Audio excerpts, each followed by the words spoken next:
today I'm going to speak about what to expect once you're in escrow. Depending on how your offer was written, you're going to have an inspection contingency, a loan contingency, and an appraisal contingency.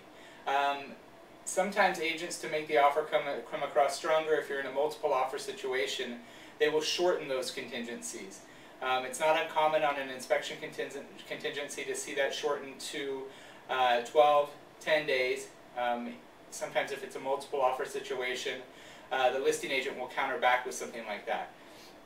On the loan and appraisal contingency, everybody in the business has kind of been advised by the lenders out there that we need to leave those at 17 days because it's taking the full 17 days to get the appraisal done and to get the approval by the banks. So those are typically in this market being left at 17 days. So as far as inspections, the inspections that I find many buyers do and that I advise my buyers to do are you have a physical inspection. The physical inspection is kind of like going to a general practitioner as a doctor. He'll look at the entire home and kind of point out if he thinks there may be issues with the electrical, if there may be issues with the roofing, if there may be issues with the foundation, and so on and so on. And then at that point, chimney. You'll want to get a specialist out there. And by specialists, you have people that specialize in sewer line inspections. That's always one that you probably want to have done because a physical inspector really can't see that area, and that can be a big ticket item if it needs to be repaired or if there are cracks in it. Then the chimney inspection. If your house has a chimney, especially in California where we've had earthquakes in the past, you'll want to have a chimney inspector come out and kind of give they'll actually stick a camera up in the chimney and you'll get a video at the end if it's that type of, most chimney inspectors do this.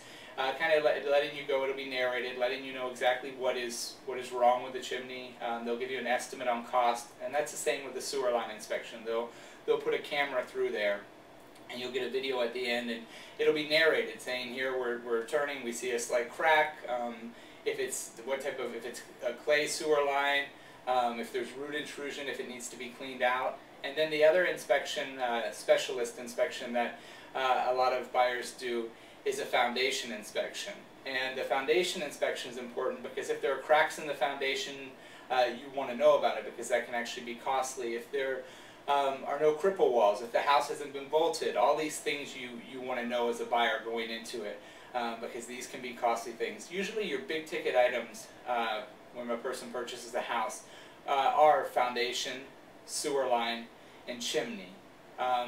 You may, if you note something with the roof, you may want to get a roofer up there. You always want to know the age of the roof. You may also want to get an electrician out if you note something about the electrical.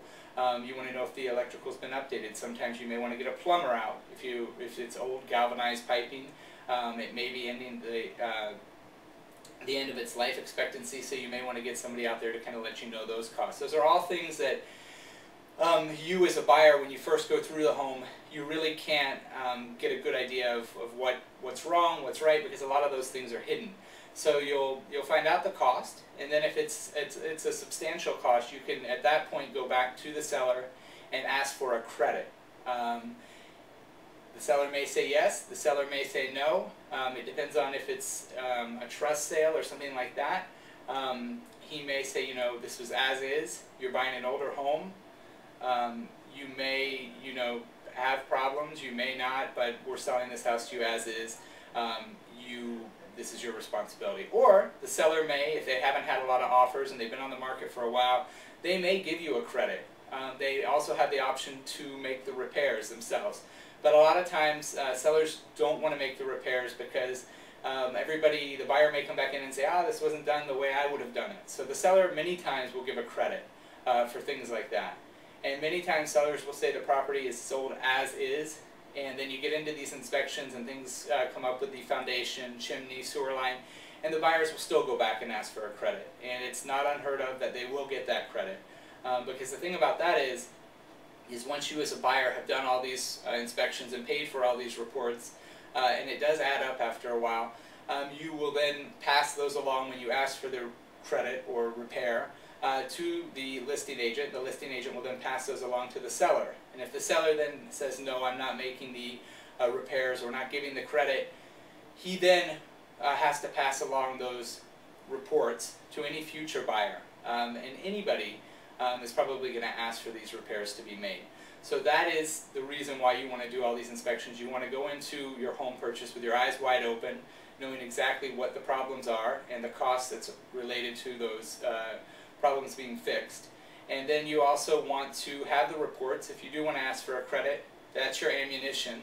You can then submit those with your request for repairs. And then as a buyer's agent, what I always explain to the listing agent is, now that you have these reports, by law, you're required to disclose and pass along these reports to any future buyer. So if you end up not agreeing to give the credit here and our buyer walks away, then in the future you're most likely going to have these requests from any other buyer.